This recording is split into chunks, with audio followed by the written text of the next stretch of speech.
Welcome back to my channel class 9th। ਅੱਜ ਆਪਾਂ chapter 2 ਬਹੁਪਦ ਦੇ ਕੁਝ ਇੰਪੋਰਟੈਂਟ ਕੁਐਸਚਨਸ ਕਰਾਂਗੇ। ਆਪਣਾ ਪਹਿਲਾ ਕੁਐਸਚਨ ਹੈਗਾ ਢੁਕਵੀਂ ਸਰਬਸੰਮਤਾ ਦਾ ਪ੍ਰਯੋਗ ਕਰਦੇ ਹੋਏ ਹੇਠਾਂ ਲਿਖੇ ਗੁਣਨਫਲਾਂ ਦਾ ਮੁੱਲ ਪਤਾ ਕਰੋ। ਦੇਖੋ ਆਪਾਂ ਨੂੰ ਨੀਚੇ ਦੋ ਗੁਣਨਖੰਡ ਦਿੱਤੇ ਹਨ, ਇਹਨਾਂ ਦਾ ਆਪਾਂ ਨੇ ਕੀ ਕਰਨਾ ਹੈ, ਮੁੱਲ ਪਤਾ ਕਰਨਾ ਹੈ। ਤਾਂ ਆਪਾਂ ਕੀ ਕਰਾਂਗੇ, ਜੋ ਪਹਿਲਾ ਬ੍ਰੈਕਿਟ ਹੈ ਤੇ ਜਿਹੜਾ ਦੂਜਾ ਬ੍ਰੈਕਿਟ ਹੈ, ਪਹਿਲੇ ਬ੍ਰੈਕਿਟ ਦੀ ਫਰਸਟ ਟਰਮ ਨੂੰ ਰਾਈਟ ਕਰਾਂਗੇ, ਫਿਰ ਸੈਕਿੰਡ ਬ੍ਰੈਕਿਟ ਸਾਰਾ। ਹੁਣ ਦੇਖੋ ਇੱਥੇ ਕੀ ਰਹਿ ਗਿਆ ਸੀ ਆਪਣੇ ਕੋਲ, +4। ਸੈਕਿੰਡ ਬ੍ਰੈਕਿਟ ਫਿਰ ਤੋਂ ਰਿਪੀਟ ਕਰਾਂਗੇ ਆਪਾਂ। x ਦੀ ਮਲਟੀਪਲਾਈ x ਨਾਲ ਕਰਾਂਗੇ, ਕਿੰਨਾ ਆ ਜਾਊਗਾ, x ਦੀ ਗੁਣਾ x ਕਰਨ 'ਤੇ x²। ਫਿਰ ਆਪਣੇ ਕੋਲ ਸੀ ਪਲੱਸ। ਹੁਣ x ਦੀ ਗੁਣਾ 10 ਨਾਲ ਕਰਾਂਗੇ ਤਾਂ ਕਿੰਨਾ ਆ ਜਾਊਗਾ, 10x। 4 ਦੀ ਗੁਣਾ x ਨਾਲ ਕਰਾਂਗੇ 4x। 4 ਦੀ ਗੁਣਾ 10 ਨਾਲ ਕਰਾਂਗੇ 40। ਦੇਖੋ ਇਹ ਦੋਨੋਂ ਟਰਮਸ x 'ਚ ਨੇ। 10x 'ਚ 4x ਜੋੜਾਂਗੇ ਤਾਂ ਕਿੰਨੇ ਬਣ ਜਾਣਗੇ ਆਪਣੇ ਕੋਲ, 14x। ਇਹ ਆਪਣਾ ਕੀ ਆ ਗਿਆ ਆਨਸਰ। ਸੈਕਿੰਡ ਕੁਐਸਚਨ, ਪਹਿਲੇ ਬ੍ਰੈਕਿਟ ਦਾ ਪਹਿਲਾ ਪਦ ਲਵਾਂਗੇ ਆਪਾਂ, ਦੂਜਾ ਬ੍ਰੈਕਿਟ ਸਾਰਾ। ਹੁਣ ਪਹਿਲੇ ਬ੍ਰੈਕਿਟ ਦਾ ਕੀ ਰਹਿ ਗਿਆ ਸੀ ਆਪਣੇ ਕੋਲ, +4, ਉਹਨੂੰ ਲਿਖ ਲਾਂਗੇ। ਦੂਜਾ ਬ੍ਰੈਕਿਟ ਫਿਰ ਤੋਂ ਦੁਬਾਰਾ ਲਿਖਾਂਗੇ। 3x ਦੀ ਗੁਣਾ 3x ਨਾਲ ਕਰਾਂਗੇ, 3 3 9। x ਦੀ ਗੁਣਾ x ਨਾਲ ਕਰਨ 'ਤੇ x²। ਅੱਗੇ ਕੀ ਸੀ ਆਪਣੇ ਕੋਲ, ਮਾਈਨਸ। 3x ਦੀ ਗੁਣਾ 5 ਨਾਲ ਕਰਾਂਗੇ, 3 5 15x। ਫਿਰ ਸੀ ਆਪਣੇ ਕੋਲ ਪਲੱਸ। 4 ਦੀ ਗੁਣਾ 3x ਨਾਲ ਕਰਾਂਗੇ, 4 ਤੀਏ 12x। Plus minus minus, 4 5 20। ਦੇਖੋ ਇਹ ਦੋਨੋਂ ਟਰਮਸ x 'ਚ ਨੇ। ਜਦੋਂ ਦੋ ਟਰਮਸ ਸੇਮ ਹੋਣ, ਮਤਲਬ ਸੇਮ ਵੇਰੀਏਬਲ ਦੇ ਵਿੱਚ ਹੋਣ, ਉਹਨਾਂ ਦਾ ਚੱਲ ਸੇਮ ਹੋਵੇ, ਤਾਂ ਆਪਾਂ ਉਹਨਾਂ ਨੂੰ ਹੱਲ ਕਰ ਸਕਦੇ ਹਾਂ। -15 + 12 ਕਿੰਨਾ ਬਣ ਜੂਗਾ, -3। ਨਾਲ ਕੀ ਲੱਗ ਜਾਏਗਾ ਉਹਦੇ, x। -20। ਇਹ ਆਪਣਾ ਕੀ ਆ ਗਿਆ ਆਨਸਰ। ਸੈਕਿੰਡ, ਸਿੱਧੀ ਗੁਣਾ ਕੀਤੇ ਬਿਨਾਂ ਹੇਠ ਲਿਖੇ ਗੁਣਨਫਲਾਂ ਦੇ ਮੁੱਲ ਪਤਾ ਕਰੋ। ਦੇਖੋ ਆਪਾਂ ਕੀ ਕਰਦੇ ਹੁੰਦੇ ਸੀ ਆਪਣੀਆਂ ਛੋਟੀਆਂ ਜਮਾਤਾਂ ਦੇ ਵਿੱਚ, ਕਿ ਇਹਨਾਂ ਦੀ ਸਿੱਧੀ ਗੁਣਾ ਕਰਕੇ ਆਪਾਂ ਆਨਸਰ ਲਿਖ ਦਿੰਦੇ ਸੀ। 103 ਦੀ 107 ਦੇ ਨਾਲ ਗੁਣਾ ਕਰਕੇ ਆਨਸਰ ਰਾਈਟ ਕਰ ਦਿੰਦੇ ਸੀ। ਪਰ ਇੱਥੇ ਕੀ ਕਿਹਾ ਆਪਾਂ ਨੂੰ, ਕਿ ਆਪਾਂ ਨੇ ਸਿੱਧੀ ਗੁਣਾ ਨਹੀਂ ਕਰਨੀ, ਠੀਕ ਹੈ। ਆਈਡੈਂਟਿਟੀ ਦੀ ਵਰਤੋਂ ਕਰਕੇ ਆਪਾਂ ਨੇ ਇਸਦੀ ਵੈਲਿਊ ਪਤਾ ਕਰਨੀ ਹੈ। ਦੇਖੋ ਜਦੋਂ ਸਿੱਧੀ ਗੁਣਾ ਕਰਾਂਗੇ ਤਾਂ ਕਿੰਨਾ ਆਊਗਾ ਇਹਦਾ, 11021।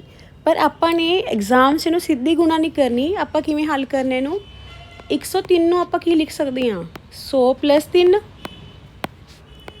107 ਨੂੰ ਕੀ ਲਿਖ ਸਕਦੇ ਹਾਂ ਆਪਾਂ, 100 + 7। ਹੁਣ ਪਹਿਲੇ ਬ੍ਰੈਕਿਟ ਦੀ ਫਰਸਟ ਟਰਮ ਲਿਖਾਂਗੇ ਆਪਾਂ, ਦੂਜਾ ਬ੍ਰੈਕਿਟ ਸਾਰਾ। ਇੱਥੇ ਕੀ ਬਚ ਗਿਆ ਸੀ ਆਪਣੇ ਕੋਲ, +3। ਫਿਰ ਤੋਂ ਦੂਜਾ ਬ੍ਰੈਕਿਟ ਸਾਰਾ। 100 ਦੀ ਗੁਣਾ 100 ਨਾਲ ਕਰਾਂਗੇ 10,000। 100 ਦੀ ਗੁਣਾ 7 ਨਾਲ ਕਰਾਂਗੇ 700। 3 ਦੀ ਗੁਣਾ 100 ਨਾਲ ਕਰਾਂਗੇ 300। 3 ਦੀ ਗੁਣਾ 7 ਨਾਲ ਕਰਾਂਗੇ 21। ਹੁਣ ਆਪਾਂ ਇਹਨਾਂ ਸਾਰੀ ਸੰਖਿਆਵਾਂ ਨੂੰ ਜੋੜ ਲਾਂਗੇ। 10,000, 700 ਦੇ ਵਿੱਚ 300 ਜੋੜਾਂਗੇ, 1000 1000 'ਚ 21 ਜੋੜਾਂਗੇ, 1000।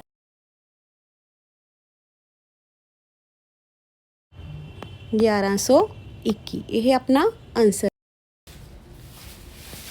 ਸੈਕਿੰਡ ਕੁਐਸਚਨ, 95 ਦੀ ਮਲਟੀਪਲਾਈ ਕਰਨੀ ਹੈ 96 ਨਾਲ। ਦੇਖੋ ਤੁਸੀਂ ਇਹਨੂੰ ਦੋ ਤਰੀਕੇ ਨਾਲ ਲਿਖ ਸਕਦੇ ਹੋ, ਜਾਂ ਤਾਂ 90 + 5 90 + 6, ਜਾਂ ਫਿਰ ਇਹਨੂੰ ਲਿਖ ਸਕਦੇ ਹੋ ਤੁਸੀਂ 100 - 5 100 - 4। ਆਪਾਂ ਇਸ ਨੂੰ 100 ਦੇ ਨਾਲ ਰਾਈਟ ਕਰਦੇ ਹਾਂ। 100 ਦੇ ਵਿੱਚੋਂ 5 ਘਟਾਏ 95, 100 ਦੇ ਵਿੱਚੋਂ 4 ਘਟਾਏ 96। ਪਹਿਲੇ ਬ੍ਰੈਕਿਟ ਦੀ ਪਹਿਲੀ ਸੰਖਿਆ, ਦੂਜਾ ਬ੍ਰੈਕਿਟ ਸਾਰਾ। ਹੁਣ ਉਰੇ ਕੀ ਬਚ ਗਿਆ ਸੀ ਆਪਣੇ ਕੋਲ, -5। ਫਿਰ ਤੋਂ ਦੂਜਾ ਬ੍ਰੈਕਿਟ ਸਾਰਾ। 100 ਦੀ ਗੁਣਾ 100 ਨਾਲ ਕਰਾਂਗੇ 10,000। 100 ਦੀ ਗੁਣਾ 4 ਨਾਲ ਕਰਾਂਗੇ 400, 5 ਦੀ ਗੁਣਾ 100 ਨਾਲ ਕਰਾਂਗੇ 500, -5 ਦੀ ਗੁਣਾ ਜਦੋਂ -4 ਨਾਲ ਕਰਾਂਗੇ ਮਾਈਨਸ ਮਾਈਨਸ ਪਲੱਸ ਹੋ ਜਾਊਗਾ 5 ਚੌਕੇ 20। ਹੁਣ -400 -500 ਕਿੰਨਾ ਬਣ ਜਾਊਗਾ -900। Because of minus minus plus ਹੁੰਦੇ ਪਰ ਆਪਣਾ ਜਿਹੜਾ ਸਾਈਨ ਹੈ ਉਹ ਮਾਈਨਸ ਦਾ ਹੀ ਰਹਿੰਦਾ ਹੈ। 10,000 ਦੇ ਵਿੱਚੋਂ ਜਦੋਂ 900 ਘਟਾਵਾਂਗੇ ਤਾਂ ਆਪਣੇ ਕੋਲ ਆ ਜਾਊਗਾ 9100। 9100 ਦੇ ਵਿੱਚ 20 ਜੋੜਾਂਗੇ ਤਾਂ ਬਣ ਜਾਊਗਾ 9120। ਥਰਡ ਕੁਐਸਚਨ, ਕਣਾਂ ਨੂੰ ਵਿਸਤ੍ਰਿਤ ਰੂਪ ਵਿੱਚ ਲਿਖੋ। ਜਿਹੜਾ ਆਪਾਂ ਨੂੰ ਦਿੱਤਾ ਹੋਇਆ ਹੈ 2x + 1 ਦੀ ਘਾਤ 3, ਆਪਾਂ ਨੇ ਇਹਨੂੰ ਵਿਸਤ੍ਰਿਤ ਰੂਪ ਵਿੱਚ ਲਿਖਣਾ ਹੈ। ਇਸ ਲਈ ਆਪਾਂ ਨੂੰ ਇੱਕ ਆਈਡੈਂਟਿਟੀ ਯਾਦ ਰੱਖਣੀ ਪਊਗੀ ਕਿ a + b ਦੀ ਘਾਤ 3 ਬਰਾਬਰ ਹੁੰਦੀ ਹੈ a the ਘਾਤ 3 b the ਘਾਤ 3 3a² b + 3ab²। ਹੁਣ ਦੇਖੋ ਇੱਥੇ a ਦੀ ਵੈਲਿਊ ਕਿੰਨੀ ਹੈ 2x, b the value 1। a the value 2x, b the value 1। ਤਾਂ ਪੂਰੇ ਫਾਰਮੂਲੇ ਵਿੱਚ ਆਈਡੈਂਟਿਟੀ 'ਚ ਆਪਾਂ ਦੀ ਵੈਲਿਊਜ਼ ਫਿਲ ਕਰ ਦਾਂਗੇ। a ਦੀ ਜਗ੍ਹਾ 'ਤੇ 2x, b ਦੀ ਪਲੇਸ 'ਤੇ 1।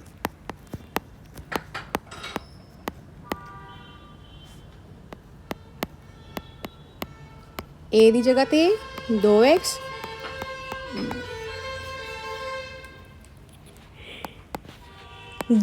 ਨੂੰ 3 ਵਾਰੀ ਗੁਣਾ ਕਰਨ 'ਤੇ 2 ਦੂਣੀ 4, 4 ਦੂਣੀ 8। x ਨੂੰ 3 ਵਾਰੀ ਗੁਣਾ ਕਰਾਂਗੇ x ਦੀ ਘਾਤ 3। 1 ਨੂੰ 3 ਵਾਰੀ ਗੁਣਾ ਕਰਾਂਗੇ ਤਾਂ 1 ਹੀ ਆਏਗਾ। 2 ਦੀ ਘਾਤ 2 ਮਤਲਬ 2 ਦੀ ਗੁਣਾ 2 ਨਾਲ ਕਰਾਂਗੇ 4, x ਨੂੰ x ਨਾਲ ਕਰਾਂਗੇ x²।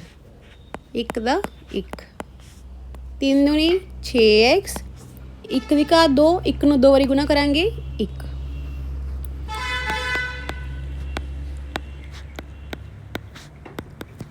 3 ਚੌਕੇ 12, 12 ਏਕਮ 12, ਨਾਲ ਕੀ ਲੱਗ ਗਿਆ ਇਸਦੇ x²। 6 ਏਕਮ 6 ਨਾਲ ਇਹਦੇ x, ਤਾਂ ਆਪਣਾ ਇਹ ਆਨਸਰ ਆ ਗਿਆ। ਠੀਕ ਹੈ। ਫੋਰਥ, ਢੁਕਵੀਂ ਸਰਬ ਸਮਤਾ ਦਾ ਪ੍ਰਯੋਗ ਕਰਦੇ ਹੋਏ ਹੇਠ ਲਿਖੇ ਦਾ ਮੁੱਲ ਪਤਾ ਕਰੋ। ਦੇਖੋ ਆਪਾਂ 99 ਨੂੰ ਜਾਂ ਤਾਂ 90 + 9 ਦੀ ਘਾਤ 3 ਦੇ ਰੂਪ ਵਿੱਚ ਹੱਲ ਕਰ ਸਕਦੇ ਹਾਂ, ਜਾਂ ਫਿਰ ਆਪਾਂ ਇਸ ਨੂੰ 100 - 1 ਦੀ ਘਾਤ 3 ਦੇ ਰੂਪ ਵਿੱਚ ਹੱਲ ਕਰ ਸਕਦੇ ਹਾਂ। ਪਰ ਅਗਰ ਆਪਾਂ 100 ਦੇ ਨਾਲ ਕਰਦੇ ਤਾਂ ਥੋੜ੍ਹਾ ਈਜ਼ੀ ਰਹਿੰਦਾ ਕੈਲਕੂਲੇਸ਼ਨ ਕਰਨਾ। ਹੁਣ ਇਹਦੇ ਲਈ ਤੁਸੀਂ ਆਈਡੈਂਟਿਟੀ ਯਾਦ ਕਰਨੀ ਹੈ a- ਜਾਂ ਫਿਰ ਤੁਸੀਂ ਉਹੀ ਆਈਡੈਂਟਿਟੀ ਨੂੰ ਵੀ ਯੂਜ਼ ਕਰ ਸਕਦੇ ਹੋ। ਉਸਨੂੰ ਕਿਵੇਂ ਯੂਜ਼ ਕਰਨਾ ਹੈ, ਕੀ ਸੀ ਉਹ ਆਪਣੇ ਕੋਲ a + b ਦੀ ਘਾਤ 3 ਬਰਾਬਰ a the ਘਾਤ 3 + b the ਘਾਤ 3 + 3a² b + 3ab²। ਹੁਣ ਤੁਸੀਂ ਦੇਖੋ ਕੰਪੇਅਰ ਕਰਕੇ ਦੇਖੋ a ਦੀ ਵੈਲਿਊ ਕਿੰਨੀ ਹੈ ਉਰੇ 100 ਅਤੇ b ਦੀ ਵੈਲਿਊ ਕਿੰਨੀ ਹੈ -1। ਠੀਕ ਹੈ। ਹੁਣ ਆਪਾਂ ਇਹਨੂੰ ਹੱਲ ਕਰਦੇ ਹਾਂ। ਜਿੱਥੇ ਜਿੱਥੇ a ਹੈ ਉੱਥੇ ਆਪਾਂ ਫਿਲ ਕਰ ਦਾਂਗੇ 100 ਅਤੇ b ਦੇ ਪਲੇਸ 'ਤੇ ਕਰ ਦਾਂਗੇ -1।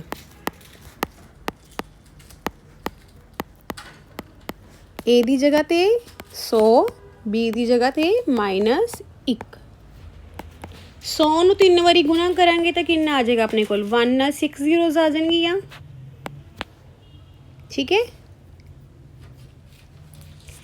-1 ਨੂੰ 3 ਵਾਰੀ ਗੁਣਾ ਕਰਾਂਗੇ ਤਾਂ ਮਾਈਨਸ ਹੀ ਆਏਗਾ ਆਪਣਾ -1, ਕਿਉਂਕਿ ਜਦੋਂ ਨੈਗੇਟਿਵ ਸੰਖਿਆ ਦੀ ਘਾਤ ਇੱਕ ਟਾਂਗ ਸੰਖਿਆ ਹੁੰਦੀ ਹੈ ਤਾਂ ਆਨਸਰ ਹਮੇਸ਼ਾ ਮਾਈਨਸ ਦੇ ਵਿੱਚ ਹੀ ਆਉਂਦਾ ਹੈ। ਅੱਗੇ ਕੀ ਹੈ 3, 100 ਦੀ ਘਾਤ 2 ਮਤਲਬ 100 ਦੀ 100 ਨਾਲ ਗੁਣਾ ਕਰਾਂਗੇ 10,000 ਨਾਲ -1। 3 ਦੀ ਗੁਣਾ 100 ਨਾਲ ਕਰਾਂਗੇ 300, -1 ਦੀ ਘਾਤ 2, ਜਦੋਂ ਮਾਈਨਸ ਦੀ ਘਾਤ ਇੱਕ ਜਿਸਤ ਸੰਖਿਆ ਹੁੰਦੀ ਹੈ ਤਾਂ ਮਾਈਨਸ ਹਟ ਜਾਂਦਾ ਹੈ। ਠੀਕ ਹੈ। 10 ਲੱਖ -1।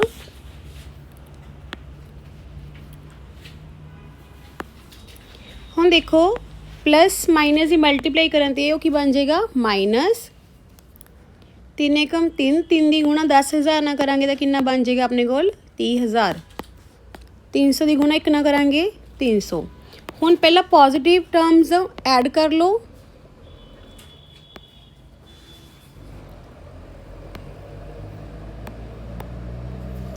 ਫਿਰ ਨੈਗੇਟਿਵ ਟਰਮਸ ਨੂੰ ਕਰ ਲਓ। ਨੈਗੇਟਿਵ ਟਰਮਸ ਨੂੰ ਕਰਾਂਗੇ ਤਾਂ ਇਹ ਬਣ ਜਾਏਗਾ ਆਪਣਾ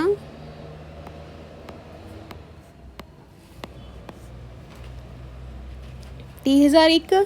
ਹੁਣ ਆਪਾਂ ਇਹਨੂੰ ਮਾਈਨਸ ਕਰਕੇ ਦੇਖ ਲੈਂਦੇ ਹਾਂ।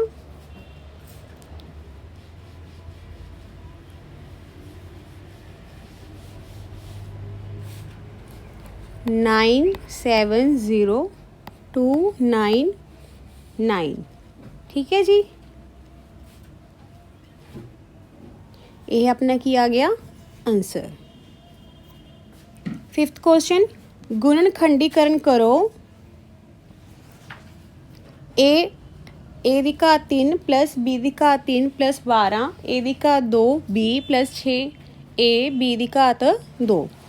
देखो गुणनखंडीकरण ਲਈ करना की पऊगा, पहला ਆਪਾਂ ਕੱਲੇ टर्म ਦੇ गुणनखंड बनाने आ। 8 ए दी घात 3 ਨੂੰ ਕੀ ਲਿਖ ਸਕਦੇ ਆਪਾਂ 2a गुणा 2a, मतलब 2a ਨੂੰ 3 ਵਾਰੀ गुणा ਕਰਨ ਤੇ ਆਪਣਾ ਕਿੰਨਾ ਬਣ ਜਾਊਗਾ 2 दूनी 4 4 दूनी 8।